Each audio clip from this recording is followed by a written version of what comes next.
Assalamualaikum warahmatullahi wabarakatuh. Perkenalkan, nama saya Fitri Siska Damayanti, mahasiswi Pendidikan Fisika Universitas Sriwijaya angkatan 2016.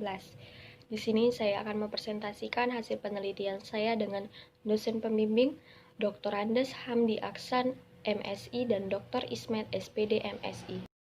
Dengan judul Studi terhadap pelaksanaan pembelajaran berbasis proyek dengan metode daring. Selanjutnya, poin penting yang akan saya jelaskan dalam hasil penelitian saya yaitu pendahuluan, tinjauan pustaka, metodologi penelitian, hasil dan pembahasan, dan yang terakhir penutup. Pada pendahuluan terdapat latar belakang. Di latar belakang ini yang saya jelaskan Industri 4.0, smartphone, kurikulum 2013, dan model project based learning. Kita sudah ketahui pada era ini terjadi perkembangan yang sangat pesat terhadap teknologi informasi dan komunikasi sehingga berpengaruh besar terhadap proses pendidikan, di mana segala aspek masyarakat sekarang dapat mengakses informasi di mana saja dan kapan saja, di berbagai tempat dan waktu yang tidak bisa ditentukan. Salah satu bentuk aplikasi yang mendukung teknologi informasi saat ini yaitu smartphone. Sudah kita ketahui bahwa smartphone adalah perangkat seluler yang telah dilengkapi sistem layaknya komputer. Salah satu langkah pemanfaatan teknologi informasi bagi perkembangan sistem pembelajaran yakni melakukan pembelajaran dengan metode daring. Kurikulum 2013, siswa dituntut untuk menjadi lebih aktif dalam kegiatan belajar mengajar, sehingga guru hanya sebagai fasilitator untuk mengarahkan siswa agar lebih aktif dalam kegiatan belajar. Ada beberapa model utama yang terdapat pada kurikulum 2013 yaitu problem based learning, project based learning, inquiry learning, dan discovery learning. Pada penelitian ini menggunakan model project based learning, di mana model project based learning merupakan model pembelajaran yang menggunakan proyek atau kegiatan sebagai media pembelajarannya. Rumusan masalah penelitian ini, bagaimana pelaksanaan pembelajaran berbasis proyek dengan metode daring. Tujuan penelitian ini untuk mengetahui bagaimana pelaksanaan pembelajaran berbasis proyek dengan metode daring. Selanjutnya, manfaat penelitian. Yang pertama, bagi guru mata pelajaran, yang kedua bagi siswa, yang ketiga bagi sekolah, yang keempat bagi peneliti. Selanjutnya, tinjauan pustaka. Yang saya bahas dalam tinjauan pustaka, yang pertama hakikat belajar dan pembelajaran, yang kedua hakikat fisika, yang ketiga model pembelajaran project based learning, yang keempat metode daring, yang kelima usaha dan energi. Metodologi penelitian. Pada metode ini saya menggunakan deskriptif kuantitatif. Selanjutnya, subjek penelitiannya siswa IPA kelas 10 SMA Negeri 6 Prabu Muli yang hanya diambil satu kelas. Tempat dan waktu penelitian pada SMA Negeri 6 Prabu Muli pada bulan Mei semester genap tahun ajaran 2020-2021. Prosedur penelitian yaitu yang pertama, tahap pertama persiapan penelitian, yang kedua tahap pelaksanaan penelitian, yang ketiga tahap akhir penelitian. Kumpulan data dalam penelitian ini menggunakan metode angket, metode tes, dan metode wawancara.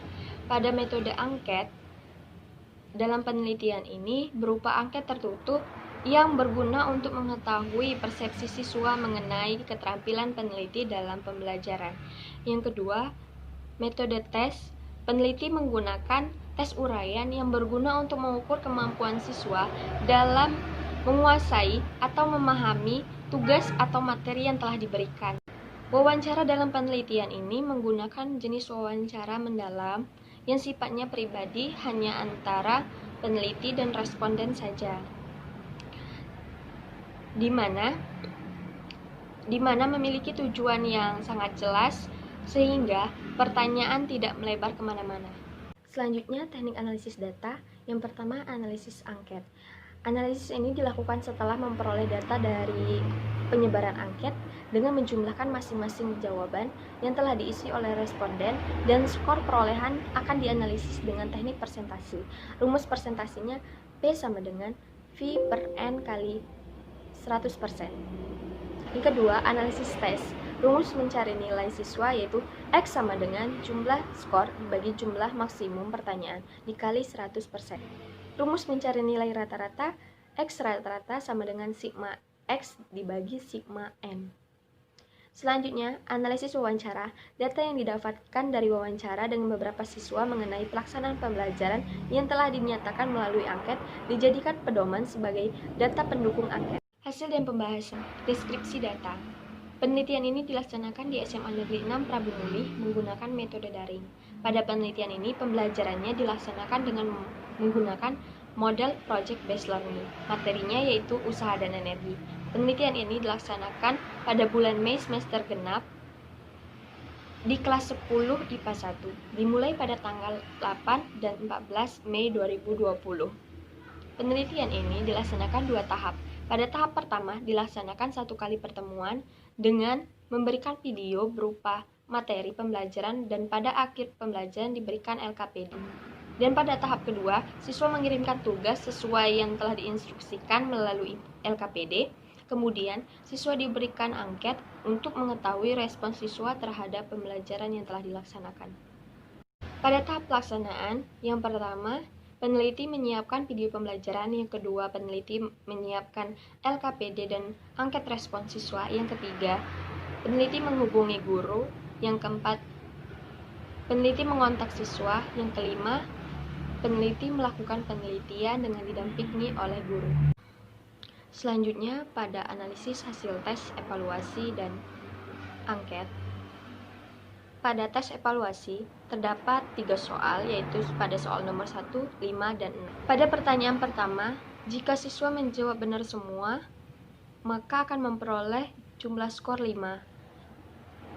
Maka yang memperoleh skor 5 yaitu 12 orang, dan yang memperoleh skor 4 yaitu hanya 13 orang. Pada pertanyaan kelima, jika benar semua, siswa akan mendapatkan jumlah skor 4. Rata pada pertanyaan kelima ini, siswa memperoleh skor 3, yaitu 5 orang, dan skor 2, yaitu 13 orang, dan selebihnya siswa menjawab salah.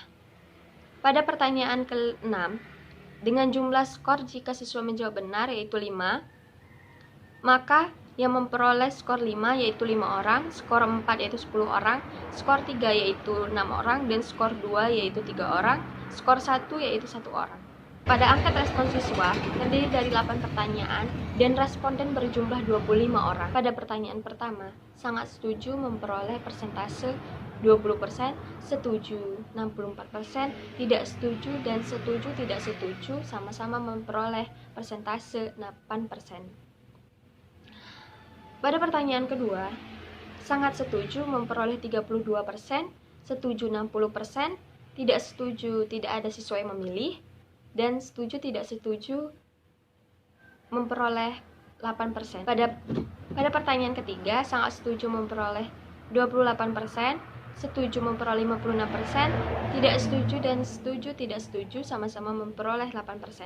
Pada pertanyaan keempat, sangat setuju memperoleh 24%, setuju memperoleh 44%, tidak setuju memperoleh 8%, setuju tidak setuju memperoleh 8%. Pada pertanyaan kelima, sangat setuju memperoleh 24%, setuju memperoleh 56%, tidak setuju memperoleh 8%, dan setuju tidak setuju memperoleh 12%. Pada pertanyaan keenam, sangat setuju memperoleh 48%, setuju memperoleh 44%, tidak setuju tidak ada siswa yang memilih, dan setuju tidak setuju memperoleh persentase 8%. Pada pertanyaan ketujuh, jawaban sangat setuju memperoleh persentase 28%, setuju 56%, tidak setuju dan setuju tidak setuju sama-sama memperoleh 8%. Pada pertanyaan ke-8, sangat setuju 28%, setuju 40%, tidak setuju 20%, setuju tidak setuju 12%. Selanjutnya pembahasan. Berdasarkan data-data yang telah diperoleh dari penelitian ini, pada tahap pertama bahwa pada soal nomor 5 ada beberapa siswa yang menjawab salah, sehingga nilai rata-rata kumulatif yang diperoleh siswa sebesar 69,32%. Jika dilihat dari standar penilaian sekolah yaitu 65, maka dapat dikatakan bahwa rata-rata yang diperoleh berkategori baik. Pada data angket, respon siswa terdapat 8 pertanyaan. Dari tiap-tiap masing pertanyaan, Pada pertanyaan ke-6, siswa memilih sangat setuju memperoleh nilai persentase lebih tinggi dibandingkan setuju. Sedangkan pada pertanyaan 1 sampai 5 dan 7 sampai 8, yang memilih setuju memperoleh persentase lebih tinggi daripada sangat setuju.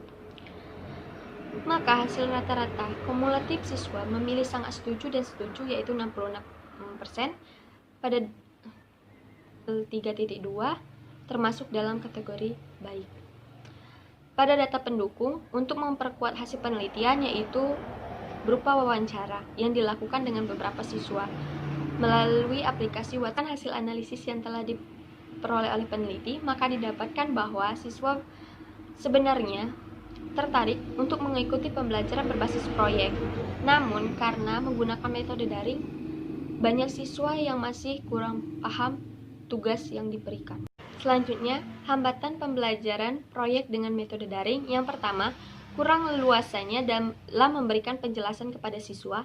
Yang kedua, keterbatasan dana dalam membeli kuota internet atau terkadang internetnya lemot. Yang ketiga, banyaknya gangguan yang terjadi di sekitar yang menyebabkan kurangnya fokus. Kelebihan dan kelemahan pembelajaran berbasis proyek dengan metode daring. Yang pertama, kelebihannya lebih mudahnya siswa dalam mengakses informasi. Yang kedua, mendorong siswa untuk bekerja mandiri. Yang ketiga, siswa bisa langsung mengikuti proses belajar dari rumah. Yang keempat, menumbuhkan daya kreativitas siswa tentang eksperimen fisika apa saja yang dapat dibuat. Yang kelima, siswa jadi paham bahwa pembelajaran bersifat praktek itu bisa dilakukan dengan metode daring atau online. Selanjutnya, kelemahan. Yang pertama, ada beberapa siswa yang tidak begitu mengerti pembelajaran yang dilakukan tanpa tatap muka. Yang kedua, pembelajaran lebih banyak bersifat teori dan minimnya praktek, sehingga jika melakukan praktek, siswa banyak yang kurang paham. Yang ketiga, jika lokasi tempat tinggal siswa kurang dekat dengan kota, hal ini membuat sinyal kurang memadai, maka siswa kesulitan untuk mengakses internet. Yang keempat, siswa hanya dapat membuat proyek dalam bentuk rancangan saja. Yang kelima, siswa tidak bisa leluasa dalam menyampaikan kreativitas mereka, dan tidak semua siswa mengerti mengirimkan tugas melalui Google Classroom. Penutup terdiri dari kesimpulan dan saran. Kesimpulannya, berdasarkan hasil penelitian studi terhadap pelaksanaan pembelajaran berbasis proyek dengan metode daring, maka dapat disimpulkan bahwa pembelajaran ini mampu meningkatkan daya tarik siswa untuk merancang tugas proyek secara mandiri. Karena dari data tanggapan angket, rata-rata siswa memberikan respon setuju, beserta diberikannya penguat berupa wawancara yang telah dilakukan dengan beberapa siswa. Dan dari soal evaluasi yang telah diberikan, rata-rata siswa menjawab 69,32% dengan kategori baik. Saran, yang pertama, pembelajaran daring memang dapat dilakukan, namun kurang efektif jika melakukan pembelajaran yang bersifat praktek, karena tidak semua siswa mempunyai penalaran yang sama.